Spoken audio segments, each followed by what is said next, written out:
Assalamualaikum warahmatullahi wabarakatuh. Hai semuanya, ketemu lagi dengan aku, Pipit Angelia. Kali ini aku mau berbagi sedikit ya teman-teman tentang pikiran.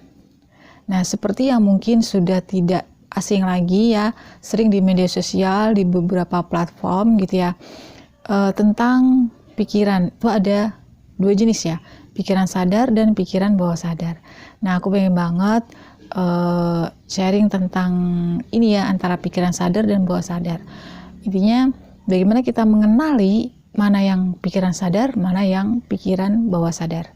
Nah, ini penting loh teman-teman, supaya ya yang masih bingung dengan hidupnya sekarang gitu ya, kenapa kok gini gitu ya, supaya tahu nih sumbernya itu dari mana. Kalau dilihat secara berfisik gitu ya, pikiran ini itu adalah di dalam kepala. Di dalam kepala kita itu ada yang disebut organ, yaitu otak. Nah, otak inilah yang mengendalikan seluruh elemen di tubuh kita. Organ-organ tubuh kita, sel-sel tubuh kita itu dikendalikan, itu pertamanya instruksinya dari otak. Nah, kemudian kalau disangkutkan dengan pikiran, nah otak ini karena dia perintahnya ada di otak ya, segala penciptaan, segala sesuatu itu dimulai dari isi kepala gitu ya, pikiran. Maka di sini yang perlu dipahami betul-betul bahwa gini teman-teman, otak adalah alat untuk berpikir. Nah, kalau versi aku, bahasa mudah dipahaminya, pikiran bawah sadar adalah ada di otak kita, sedangkan pikiran bawah sadar itu ada di tubuh batin kita. Jadi tubuh fisik ini menyimpan perangkat yang namanya pikiran sadar, sedangkan tubuh energi kita atau tubuh batin kita itu menyimpan perangkat yang namanya pikiran bawah sadar. Nah, sebagai contoh nih teman-teman. Sebagai contoh misal kita takut akan ketinggian. Nah, saat kita berada ketinggian kita takut. Tapi setelah kita nggak ada di ketinggian kita biasa-biasa saja.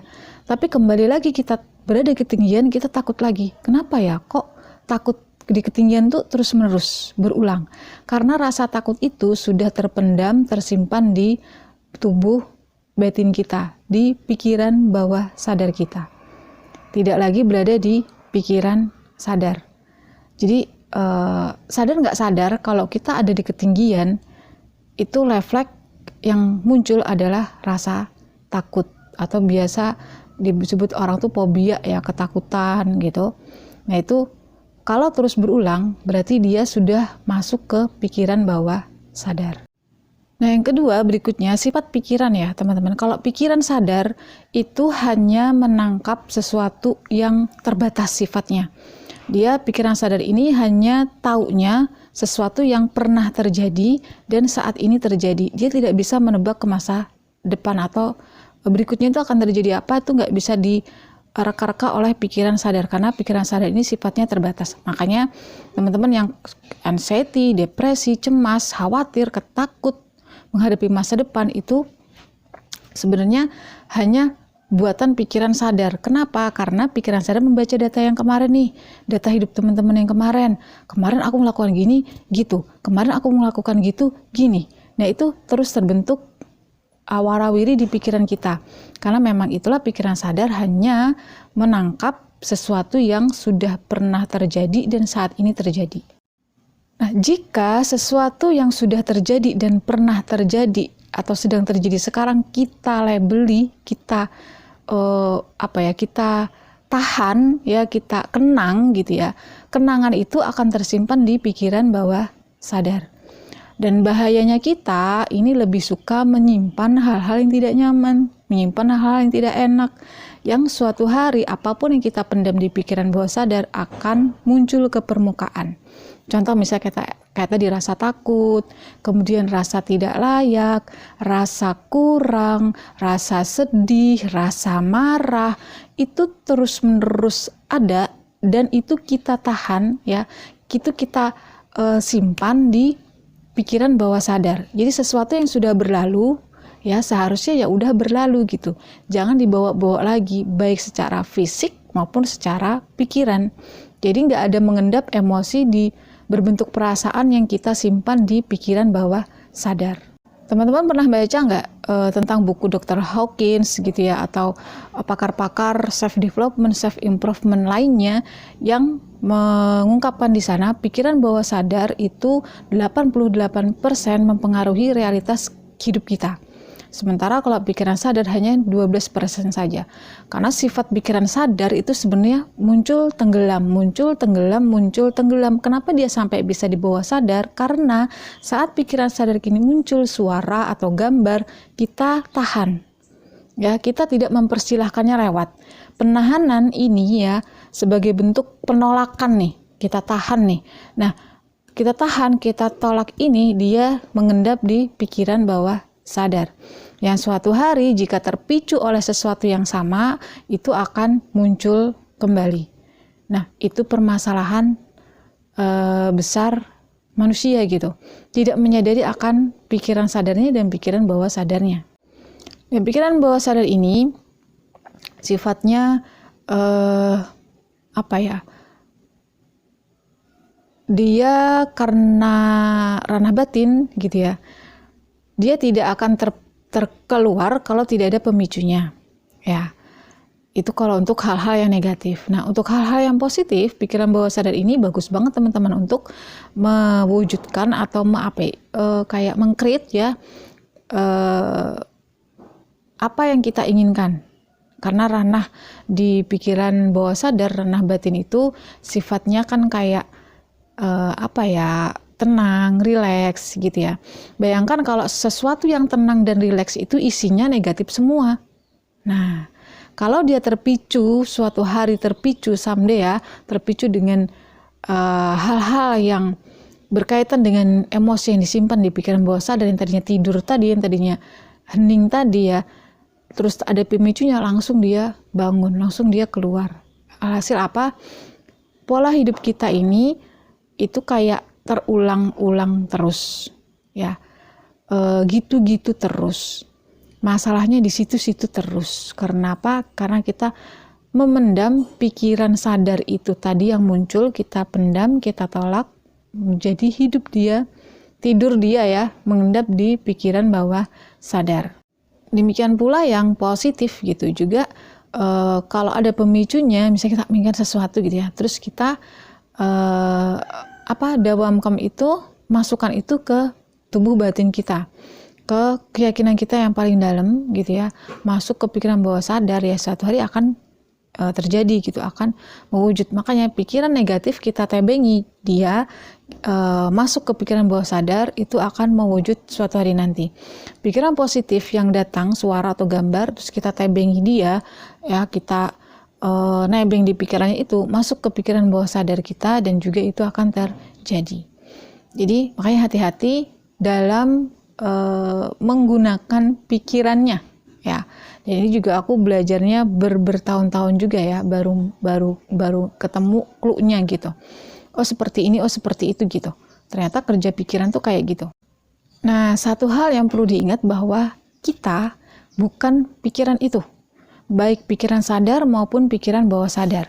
Pikiran sadar dan pikiran bawah sadar itu hanya atribut saja.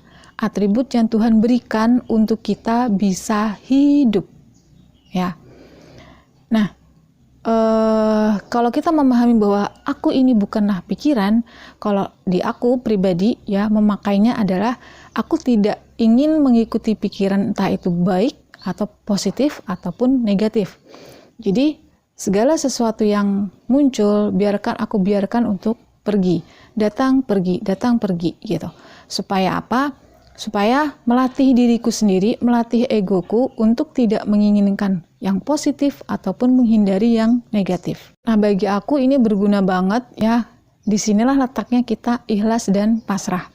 Tidak ada berkeinginan apapun, memasrahkan keinginan itu kepada Tuhan. Artinya setiap pikiran negatif yang muncul ya udah biarkan lewat. Setiap pikiran positif yang datang juga udah biarkan lewat. Artinya aku ikhlas dengan segala macam lalu lalang pikiran ini ya, dan aku tidak ingin merasakan apapun dari pikiran itu. Biarlah yang terjadi itu betul-betul yang Tuhan inginkan saja. Nah, di situ antara pikiran positif dan negatif ada ruang tuh teman-teman. Nah, aku ingin berada di ruang itu. titik ikhlas dan pasrah itu.